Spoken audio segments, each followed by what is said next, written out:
George Clooney, from his humble start Sold insurance door to door. I cut tobacco for a living. to A-list status. I'd love to keep working. Oscar winner George Clooney. Sexiest Man Alive, 1997. We opened the ET Vault to reveal never-before-seen interviews with his parents, I told him when he was leaving for Hollywood to keep his clothes on. his closest friends, He just comes in with such a force. and with Clooney himself. I'm the most important person on the show. Is that fair, guys? E.T. on the set of his biggest roles, I'm not a doctor, but I play one on TV. sharing behind-the-scenes stories I just hope they don't remember Batman. Do you know what I'm saying? with a look at his evolution from #1 bachelor I've been married, man. to husband and dad of twins. Amal walked in the room and I was clearly done. This is ET Vault Unlocked George Clooney. It's a fact. From TV to the big screen, no one has had a Hollywood journey quite like George Clooney. Welcome to Entertainment Tonight. And only one show has been with George through all his eras: bachelor, husband, father, and movie star with a capital M.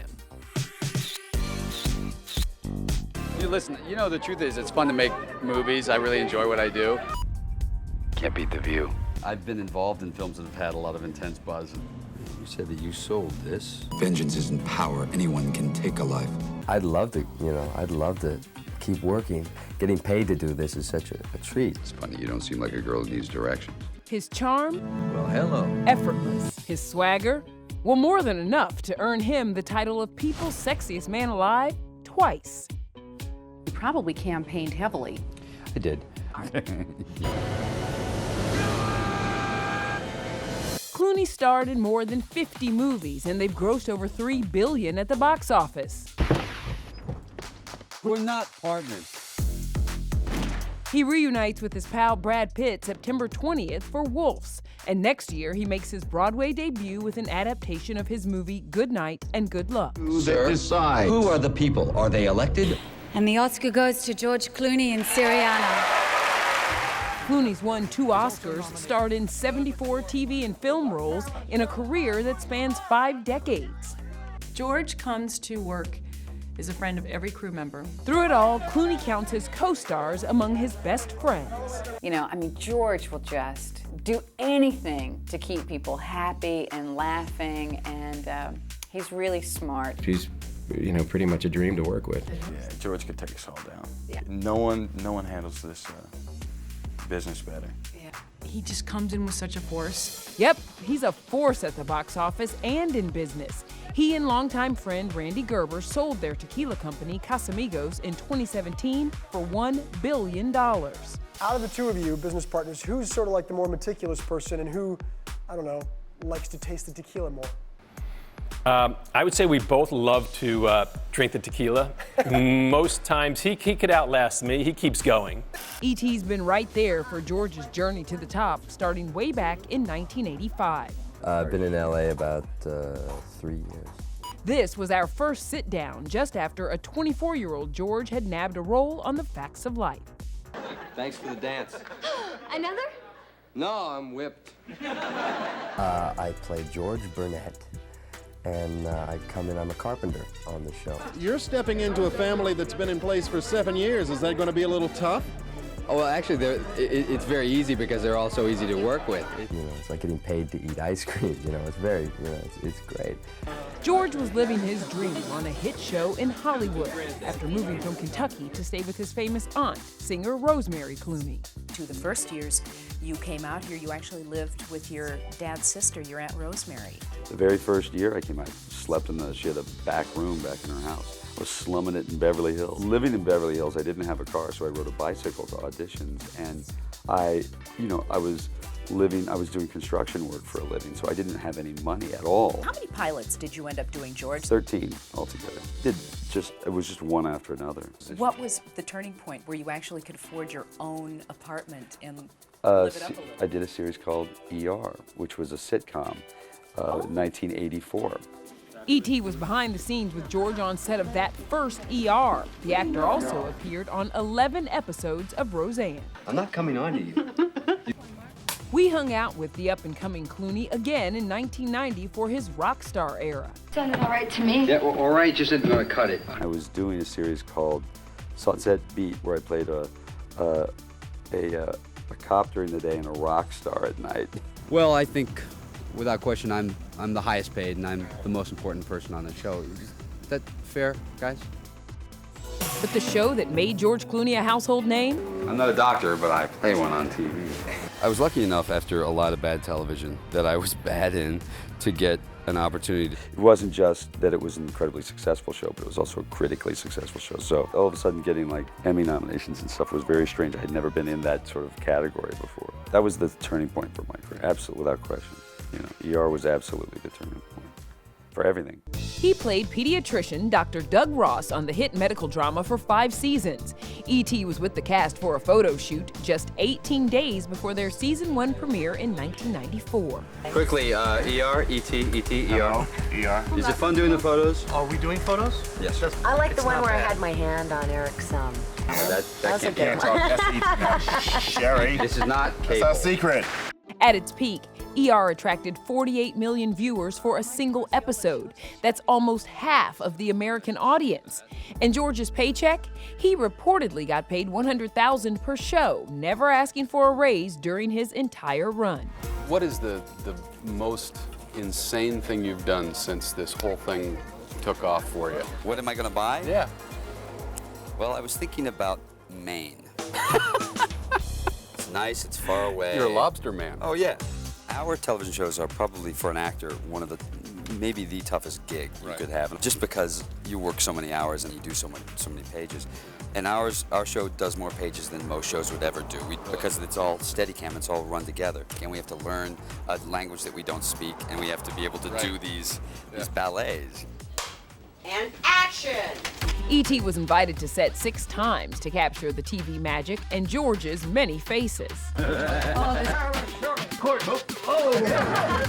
weirdest thing, it's a cast that actually really, truly like each other and laugh and have a great time. And that's very rare.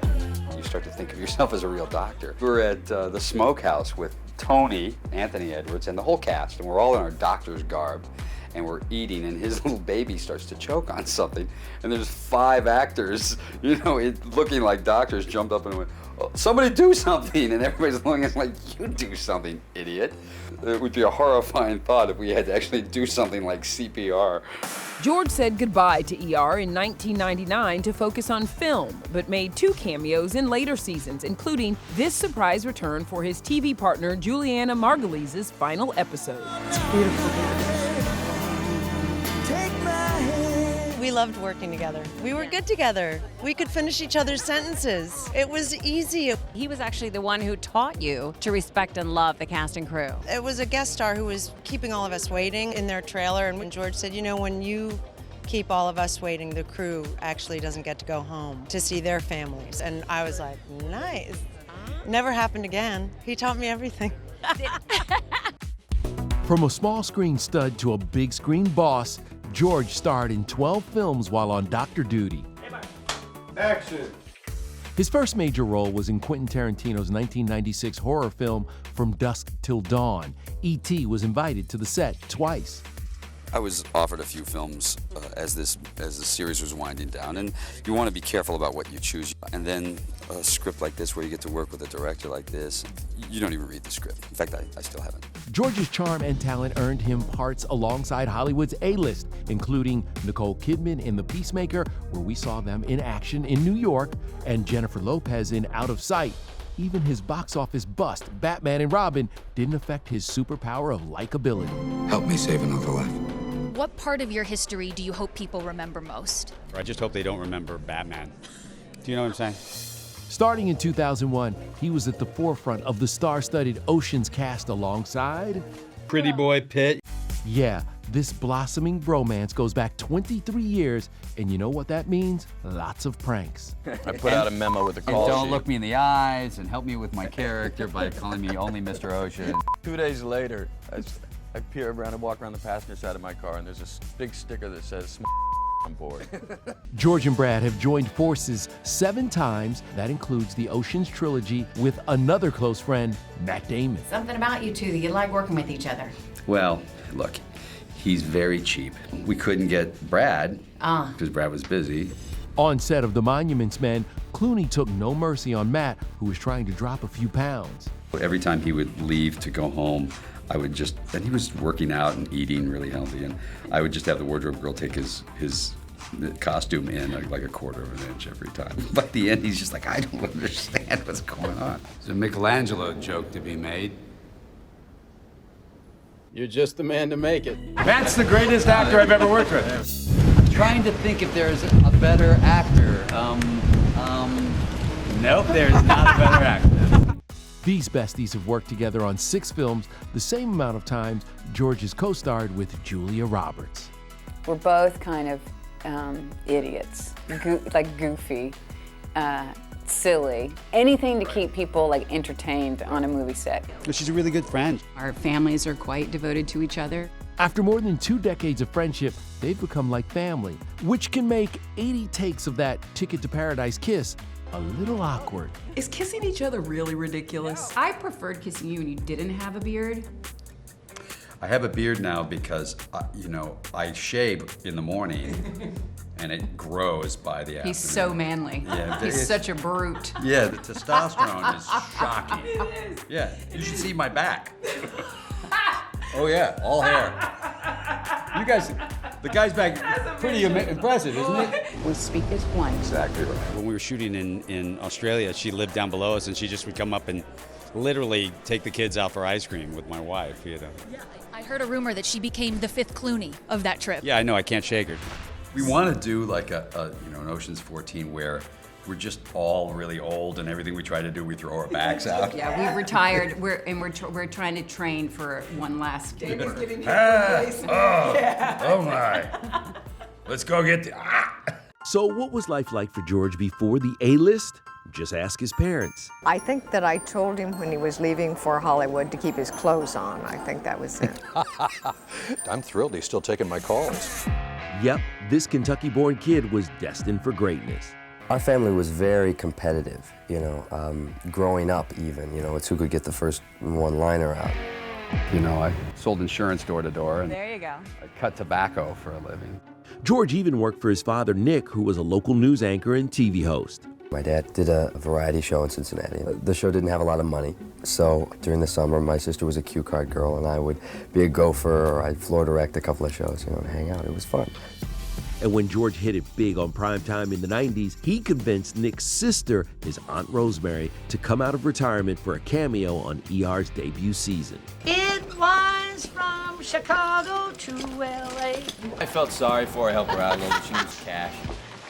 She jumped at the chance. Her son is in the pilot.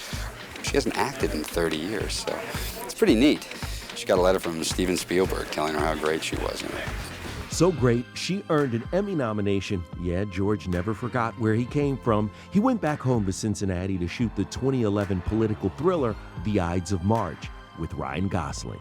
It was like hanging out with the Beatles. Everyone there would just line the streets to see George. It was really interesting.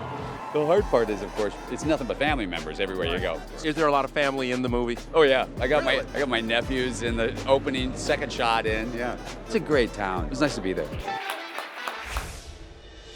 Hey, Barry, you're not Batman. What's wrong with you? George Clooney had DC comic fans gagged after that surprise cameo in 2023's The Flash, 26 years after George hung up his Batman cape. And we have unlocked even more things that may shock you about George. When I first moved out here, I could only afford a motorcycle to ride on, so that's what I rode. That was my transportation. And in California, that's okay because it doesn't rain so often. I like the independence of getting on a bike and taking off. But George gave up his motorcycle obsession after surviving not one, but 2 near-fatal accidents. Check him out in 2007 at the NYC premiere of his movie Michael Clayton, just 3 days after a car swerved and struck him and then-girlfriend Sarah Larson. Other than flying through the air, it was really perfect. Are you doing all right? I'm doing fine. I got a busted rib. Hers is a lot worse. Broken toes are a lot worse than the rib. You don't want to be in another motorcycle accident either. I mean, it just No, comes I down- don't, and there absolutely is that concern. 11 years later, George was caught on camera in Italy colliding with a vehicle and flying over the handlebars of his bike. He had to have neck surgery. Split my helmet in half and knocked me out of my shoes. You know, I mean, it hit hard. It was bad, and I was just waiting for the switch to turn off. Max, there's a pig in my house.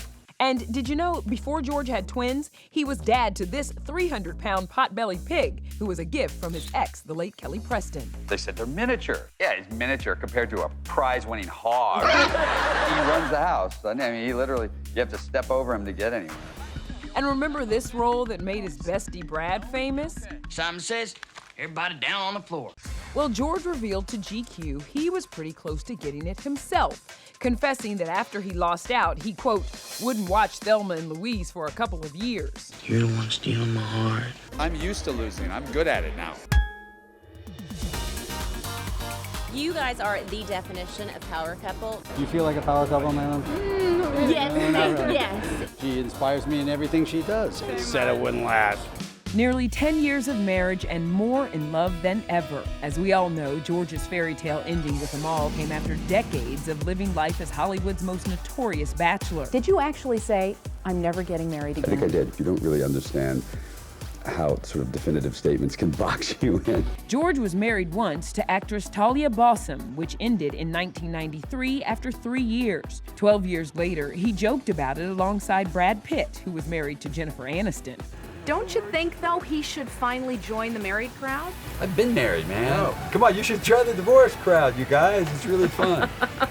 While George swore off marriage, girlfriends, not so much. George dated the late Kelly Preston, was linked to Renee Zellweger, Charlize Theron, Cameron Diaz, and Lucy Liu, who we saw on set of ER back in 1995. In the late 90s, George had a 3-year relationship with French waitress Celine Balatron, followed by British TV host Lisa Snowden. Then there was Las Vegas waitress Sarah Larson, who he brought to the 2008 Oscars. Look who's here, it's George and Sarah. I'm George, that's Sarah. The next two girlfriends, Italian model Elisabetta Canales and WWE wrestler Stacy Keibler, who shared another thing in common besides George. Is it just a funny coincidence that your current girlfriend and your former girlfriend both Dancing with the Stars? I have a funny answer for you. Have a nice night. But once he met them all in 2013, his whole philosophy on commitment changed. Is it the woman who changes you, or is it you that change for the woman? No, Amal walked in the room and I was clearly done. Oh. Yeah. I will be married in Italy soon, in a couple of weeks. On September 27, 2014, the couple exchanged vows during a lavish ceremony in Venice. The reported cost, $4.6 million. Guests included Cindy Crawford and her husband Randy Gerber, Matt Damon with wife Lucy, and Emily Blunt with John Krasinski. When are the babies coming? Oh, yeah, see, aren't you nice? Isn't she nice? You're worse than my mother. In 2017, they welcomed twins Alexander and Ella. Even George had to laugh about becoming a first-time dad at 56 years old. I'm a mess, but she's like an Olympic athlete. I'm very good, by the way, at diaper changing. Are you? Oh, yes. What's your strategy? Well, I get them right around my hips. And The kids. You said that the kids are actually smarter than you. Yeah. I'm dying to know Amal's response to that. Do you agree? I think they're both smarter than both of us. Yes.